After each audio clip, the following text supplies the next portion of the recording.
Untuk seluruh disabilitas, semoga ke depan pelayanan pemerintah provinsi dan seluruh kabupaten kota semakin baik, hidup tidak membeda-bedakan.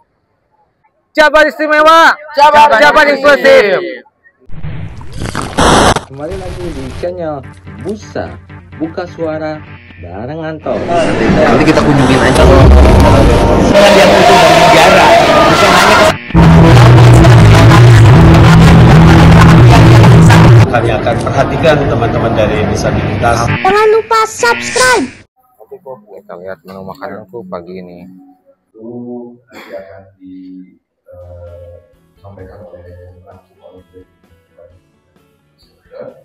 yang kedua ada refreshment, itu dilihat reading dan filosofi dan bisa kita ini yang akan menyampaikan adalah Ibu sendiri yang dipanggil oleh Ibu. Terus nanti ada ice breaking, berikutnya ada visioning healing, melihat kembali renstra healing. Baik, Assalamualaikum warahmatullahi wabarakatuh. Waalaikumsalam.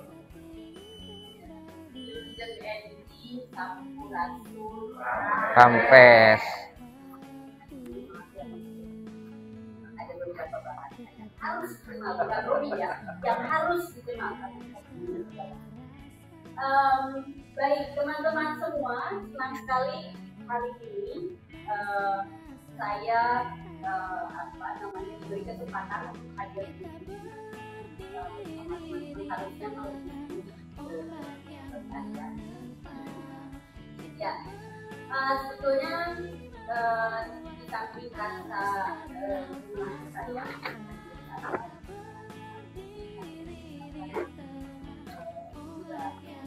kawan lama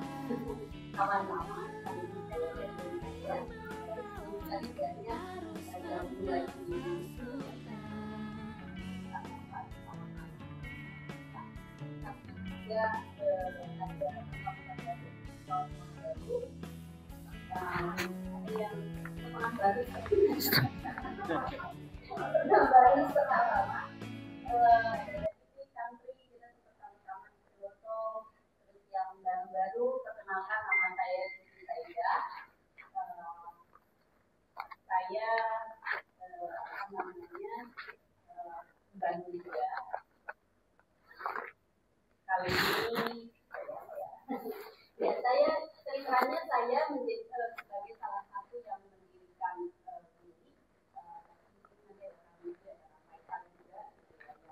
sama-sama kita di tahun 2003 tersulut untuk mendirikan milik ini sampai sekarang. Nah, dari mana ya mulainya? Ya, kan terbakarnya semangat oleh kami Budi saat itu ya, tahun 2003 ya Kang? 2003 ya.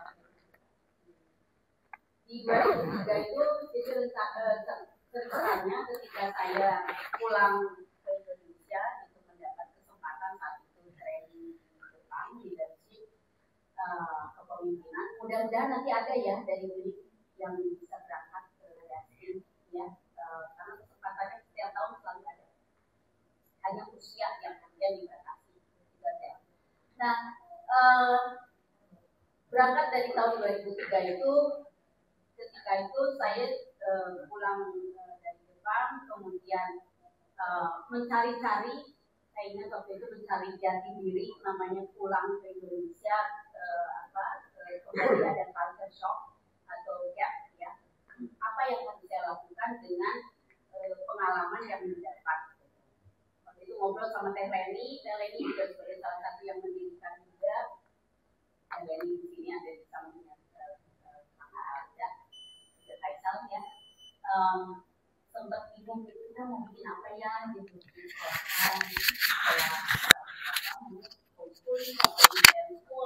bingung lah pokoknya kita dibantu juga. Akhirnya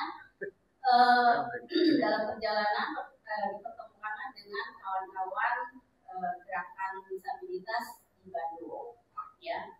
Nah dari situ kemudian berkenalan dengan para mahasiswa ini yang salah satunya adalah ada kami ya.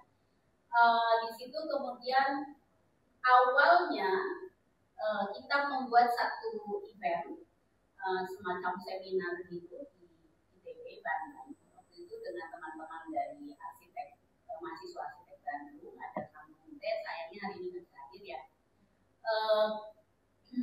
Di situ kemudian dari seminar itu jalannya diskusi bagaimana kita mencoba untuk membuka mata seperti apa sih di Bandung kondisinya saat itu. Ya, bahasanya juga masih pakai bahasa istilah kasar ya. Nah, kita ingin mencoba menggebrak gitu ya, membuat satu perubahan di Kota Bandung. Nah, dari hasil seminar itu disepakati bersama ada rangkaian diskusi, rangkaian ngobrol diterusin sampai akhirnya idenya Kang Yudi saat itu, ayo kita bikin audit aksesibilitas di Kota Bandung. Jadi audit aksesibilitas itu kita lakukan, waktu itu namanya kita namakan WPAB ya, Wahana Peduli Aksesibilitas Bandung sebelum ini. Nah, di WPAB itu cukup sukses karena banyak kawan-kawan disabilitas bersama dengan teman-teman mahasiswa sebagai volunteer. Lalu kita senang banget karena mahasiswa yang jadi volunteer itu banyak banget ya. Jadi nggak hanya dari ITB, Unisba, dari UPI, dari Unpad, itu bareng-bareng gitu. Membuatlah audit aksesibilitas di Kota Bandung ke sarana-sarana publik. Yang disasar adalah ada gereja, ada rumah sakit, ada sekolah, ada masjid juga, kemudian mall juga masuk ya. Ini kayaknya bagian mall ya. Ke mall juga, mallnya zaman masih BIP dan Bandung Electronic City ya, BIP dan BEC tidak dulu di sana. Ini Mas Jody kita ini dulu ya, sejarah namanya jelas sekali dulu. Nostalgia. Zaman Bandung belum penuh, masih banyak pohon gitu ya, masih enak lah, masih bisa bernafas dengan lumayan gitu, nggak sesek sekarang. Mallnya juga nggak terlalu banyak gitu. Jadi mall itu andalan BIP itu kan, Indah Plaza, kemudian ada BEC, itu sudah ikut nggak? Elis ikut ya, Teh Elis juga ikut gitu, Kang Aden juga ikut jadi bagian gerakan WPAB itu. Nah, ternyata kita sepakat nih di WPAB itu lanjutin yuk gitu. Jadi setelah audit itu kita sepakat lanjut lagi di gerakan diskusi-diskusi sampai akhirnya pada titik yang saya mencoba mengenalkan konsep independent living. Ya, sempat berantem tuh sama Kang Yudi. Ya, karena saat itu ya sekarang kalau teman-teman sering dengar nothing about us without us, disitulah diperkenalkan gitu. Tapi bahula zaman dulu itu kita nggak pakai, atau saya ketika memperkenalkan itu nggak pakai bahasa nothing about us without us dan terlalu bahasa Inggris ya. Dan juga karena yang dikenalkan itu adalah konsep independent living yang saya bawa dari Jepang. Jadi bukan murni yang dari Amerika. Nah, waktu itu sempat kita ada beberapa yang nggak sepakat juga. Gimana sih? Katanya, jadi ada beberapa kawan-kawan yang nggak setuju, seolah-olah kayak di kotak-kotak gitu. Kenapa? Yang kita bawa itu pemahaman tentang independent living atau mandiri seutuhnya. Kalau kata udah Faisal atau Mas Yudi, ya udah kita bahasa lainnya adalah mandiri seutuhnya. Bagaimana kita sebagai penyandang disabilitas adalah ya udah di kita, cucu ya cucu gitu. Kita bisa mandiri apapun kondisi kita, gitu. Apapun disabilitas kita. Intinya kita sebagai manusia yang utuh. Kalau masalah Mas Yudi juga, kalau masalah benar ya, Mas Yudi juga sempat menulis buku yang judulnya Cinta yang Utuh gitu. Seperti iklan settingnya. Nah, Cinta yang Utuh itu masih ada nggak ya bukunya? Masih lah, buku legacy. Nah, salah satu yang juga terlibat dalam menulis itu adalah Kang Faisal. Bagaimana menceritakan transformasi, bahasanya setting Enggak ya? Keren-keren gitu. Mentransformasi ya dari yang Faisal yang dulu kemudian mengenal IL itu dalam prosesnya seperti apa lalu menjadi seperti apa ya, nanti mungkin sambil ngobrol bisa dibuat dikorek ceritanya. Nah, ceritanya dalam proses perjalanan bagaimana mengenalkan filosofi independent living itu nggak semudah yang kalau sekarang kan lumayan banyak ya dukungan dari berbagai pihak tuh soal disabilitas sudah mulai ada banyak orang terbuka mata. Zaman dulu mah ya ampun, kita pada saat menyebarkan konsep atau filosofi independent living ini dianggap makar. Ya, yang sempat dianggap makar kan? Sempat sekretariat kan dulu ada yang seperti itu. Pokoknya asik ceritanya ya. Tayati menjadi saksi bisu enggak deh Tayati kamu lagi ya pokoknya banget perjalanannya itu yang naik turun yang karena dianggap yang berbeda. Kenapa dianggap berbeda? Karena saat itu kita memberanikan diri memperlihatkan nih identitas kita nih sebagai penyandang disabilitas.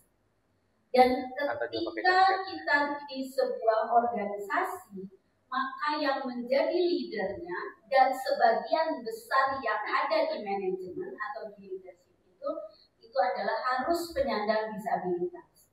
Karena itulah wujud dari yang dikatakan prinsip nothing about us without us, yang dan itulah wujud dari prinsipnya atau filosofinya independent living. Kenapa? Kenapa ada muncul independent living?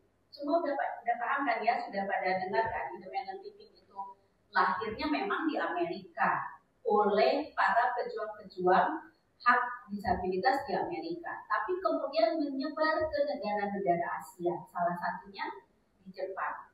Nah tentunya modelnya sendiri, model pelaksanaannya sendiri ada penyesuaian disesuaikan dengan konteks negaranya masing-masing. Termasuk yang kita usung ini, yang saya bawa ini adalah konteks atau model dari Jepang. Bagaimana kemudian independent living ini dalam pendiriannya adalah kita menginginkan yang dikatakan dengan Center for Independent Living. Nah, Center for Independent Living ini tentunya yang di Jepang dan di Amerika pada pelaksanaannya sedikit berbeda karena yaitu konteks negara juga berbeda, konteks politik di dalamnya juga berbeda, bagaimana tatanan pemerintahan juga berbeda. Hanya saja nilai-nilai atau hal-hal yang sangat mendasar bagaimana membawa bahwa aksesibilitas itu adalah hak yang paling utama, itu memang dibawa dari baik itu Amerika maupun Jepang. Nah, lalu apa penyesuaiannya? Ya di Indonesia kita sesuaikan dengan budaya di Indonesia. Contoh yang membedakan apa? Kalau di Amerika yang namanya independent living, yang namanya udah usia berapa ya? 18 atau 20 tahun itu kan sudah tinggal berpisah ya. Sementara kalau di Indonesia ini ya kita masih bersama dengan orang tua misalnya. Itu masih budaya di kita masih budaya di kita seperti itu. Sehingga bagaimana penyesuaiannya ketika mengenalkan konsep independent living bahwa mandiri yang seutuhnya itu ya syukur kalau bisa mandiri terlepas dari orang tua, tapi ketika tidak bisa jadi diri sendiri, bahwa jadi diri sendiri apapun yang kita inginkan dalam artian misalnya kita ingin sekolah kemana, bekerja di mana, ingin gaul dengan siapa, mau kemana, kita punya hak untuk mengambil keputusan. Jadi intinya adalah kita punya hak untuk mengambil keputusan untuk diri kita sendiri, tetapi tetap bertanggung jawab atas pilihan tersebut. Gitu. Nah, jadi buat kita di Indonesia karena belum memungkinkan, gitu ya, memungkinkan untuk kemudian ada terpisah misalnya dari keluarga gitu. Inilah konsep-konsep inilah yang kemudian dikuatkan sehingga apa, dalam pelaksanaannya core-nya atau fokusnya billing ini gitu ya. Fokusnya billing ini yang satu adalah lewat peer counseling. Bagaimana peer counseling ini dikuatkan sama-sama sesama penyandang disabilitas, itu kita saling menguatkan. Misalnya nih Teh Leni yang udah gaul abis, kemudian ada ketemu Teh Siti yang masih malu-malu, masih diam di rumah, itu diajak main, diajak gaul seperti apa, sehingga muncullah percaya diri itu, percaya diri itu akan sangat kuat ketika kita ketemu dengan teman-teman yang sama satu yang juga mengalami. Nah, selain lewat penguatan peer counseling ini, yang pasti adalah advokasi. Waktu itu kita nggak terlalu mengusung advokasinya gitu ya, Mas Yudi, koreksi saya kalau salah. Tapi memang advokasi, cuman kita nggak yang advokasi itu jalan dari peer counseling, kemudian juga aksesibilitas, ya itu menjadi core kita. Aksesibilitas saat itu, aksesibilitas yang kepikirkan baru aksesibilitas fisik ya, karena kan semua berkembang ya, sampai akhirnya sekarang di titik hari ini, oh ternyata yang disabilitas itu nggak semua terlihat karena pakai kursi roda atau karena tunanetra, enggak. Oh ternyata ada kawan-kawan tuli, oh ternyata ada kawan-kawan yang psikososial, ada kawan-kawan yang neurodivergent dan lain-lain, ya lebih beragam. Zaman dulu enggak, sangat sakot gitu, yang pokoknya ketika kita bicara aksesibilitas itu yaitu yang terlihat secara fisik. Tapi dari dua hal itu kemudian berikutnya adalah transformasi aneh. Kita bukan. Yang berikutnya sebetulnya mimpi yang belum terlaksana. Mimpi yang belum terlaksana adalah kita punya tempat sebagai center for independent living-nya sendiri. Nah, sebagai center ini apa aja? Adalah kita punya satu tempat yang kemudian di tempat itu menjadi semacam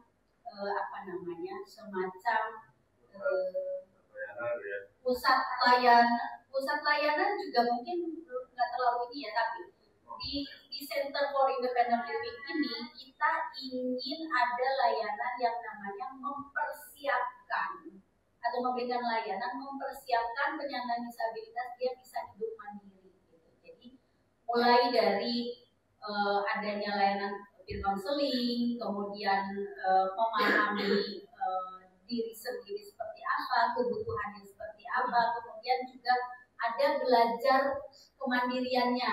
Belajar kemandirian dalam artian adalah misalnya ada cookingnya masak kayak apa gitu dan lain sebagainya lah ya. Pokoknya untuk kehidupan sehari-hari kita.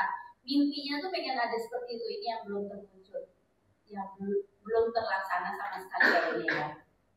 Lalu kemudian berikutnya juga kita ada yang namanya sempat kita bentuk juga adalah Friends of Bilik ya, teman bilik ya. Teman bilik itu dalam artian teman-teman yang menjadi volunteer, karena waktu itu cukup banyak, responnya juga cukup baik gitu ya, volunteer itu untuk kemudian menjadi personal assistant.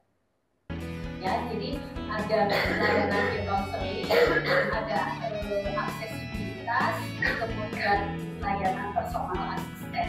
Nah, personal assistant ini cita-citanya sebetulnya adalah salah satu cita-cita yang sangat ingin atau yang cita-cita utama Bilik. Karena apa?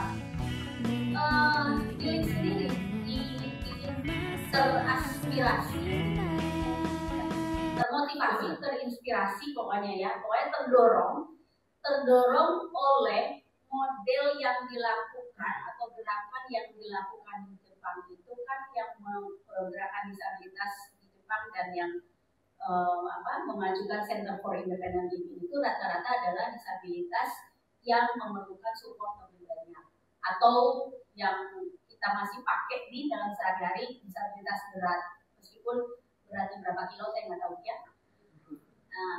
Nah jadi intinya adalah bagaimana cerita atau pengalaman-pengalaman kawan-kawan yang mengalami disabilitasnya membutuhkan lebih banyak support gitu, dalam hal ini menggunakan personal assistant. Terinspirasi dari sana. Yuk di Bandung juga kita bikin yang seperti itu. Kita perjuangkan yang namanya layanan personal assistant. Yang kita tahu sendiri dari negara di Indonesia apa sih yang kita dapat personal assistant? Bayar pajak Pak ya, kita ya makan kan dipajakin, beli baju, beli apa, beli kerudung kayak pajak, nah soalnya.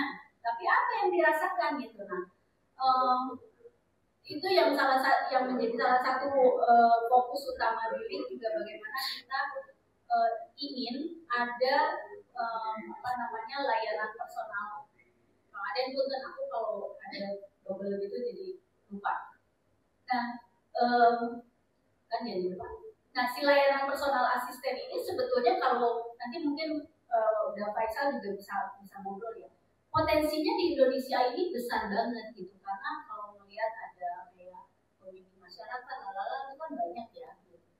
Nah, ini menjadi PR kita juga sebetulnya di teman-teman Bilik yang sekarang ini, bagaimana kita kembali pada core-nya nih,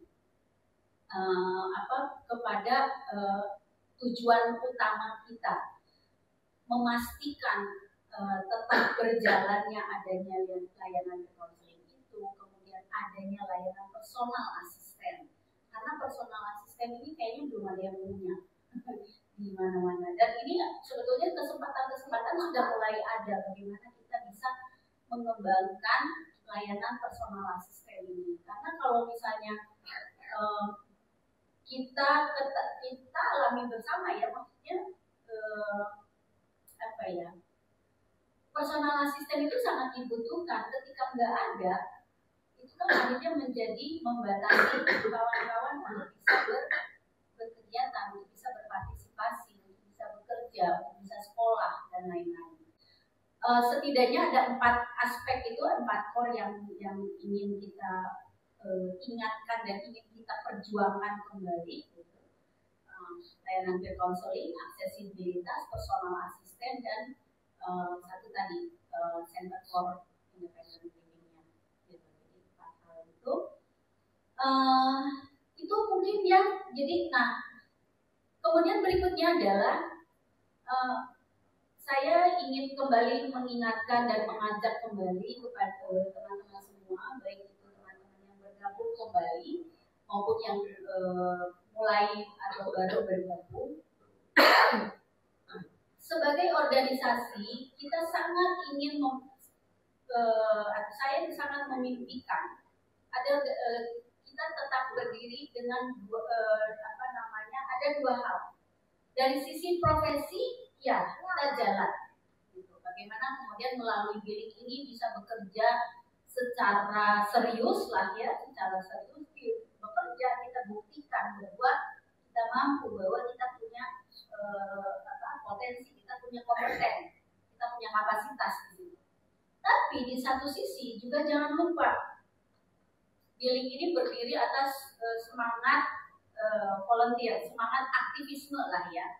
Bagaimana kita tetap mempertahankan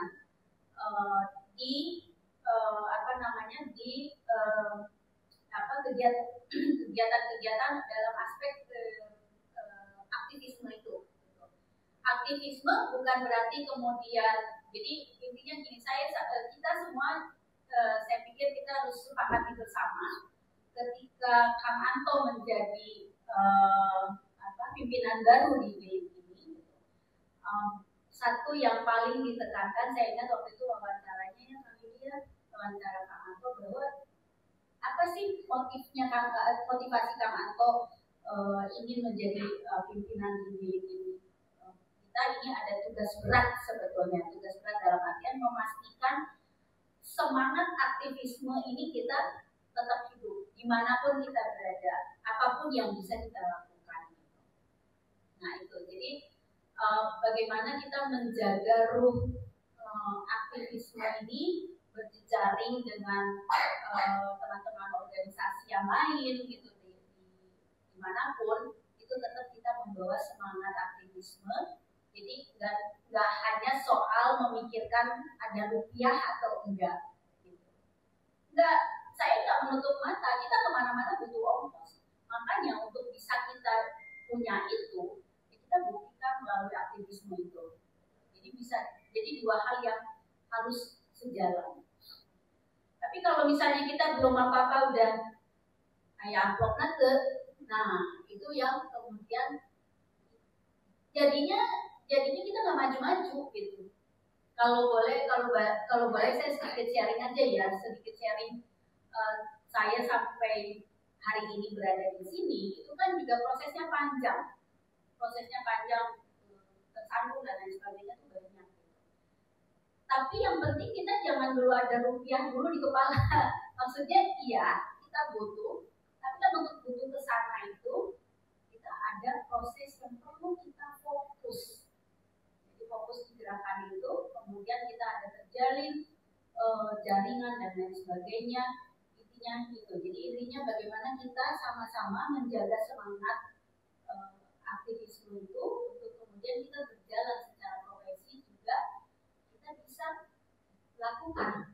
Sehingga nanti misalnya ke depan mudah-mudahan ke depan ada lagi dukungan pendanaan misalnya ya untuk kegiatan atau untuk program untuk mendukung milik secara lembaga, kita bisa membuktikan bisa kok kita lakukan dengan secara profesional.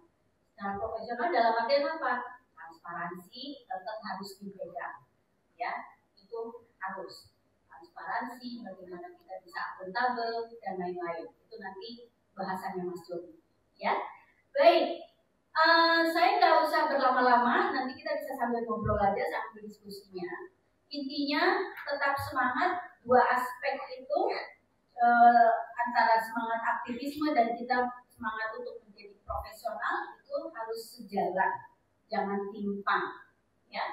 Dan yang pasti 4 core yang tadi saya sampaikan itu menjadi pegangan kita yang nanti akan dibahas secara detail oleh Mas Jody, bukan oleh Mas Jody, yang akan dibersamai oleh Mas Jody. Mas Jody ini udah keren banget ya dari sikap bisa mengertikan itu, gitu ya. Dan saya kira itu saja. Terima kasih banyak punten kalau kepanjangan. Selamat menikmati workshop ini.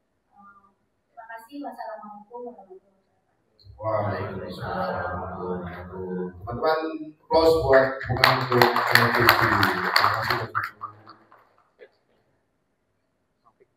baik teman-teman, seperti yang tadi sudah disampaikan oleh Teh Cucu, nggak usah Bu Cucu ya Teh Cucu aja lah. Oh biasa. Harus Bu Cucu. Jadi teman-teman itu baik ya teman-teman, seperti yang disampaikan tadi oleh Teh Cucu bahwa memang ruang ini harus menjadi ruang bagi kita untuk kembali merefleksikan diri atau kembali meninjau bagaimana perjalanan diri yang tadi sudah disampaikan oleh Teh Cucu ya. Terus nanti ke depannya kita akan menguatkan strategi gitu ataupun merumuskan, nanti akan disampaikan juga oleh fasilitator kita, merumuskan agenda-agenda penting yang tentunya akan menjadi prioritas sehingga kemudian bilik akan menjadi seperti goals awalnya bilik didirikan gitu ya, berawal dari tadi ya, seperti yang disampaikan oleh Cucu gitu ya perjalanannya. Baik, sebetulnya karena kalau dilihat dari rundown itu harus sekarang itu akan ada ice breaking dulu.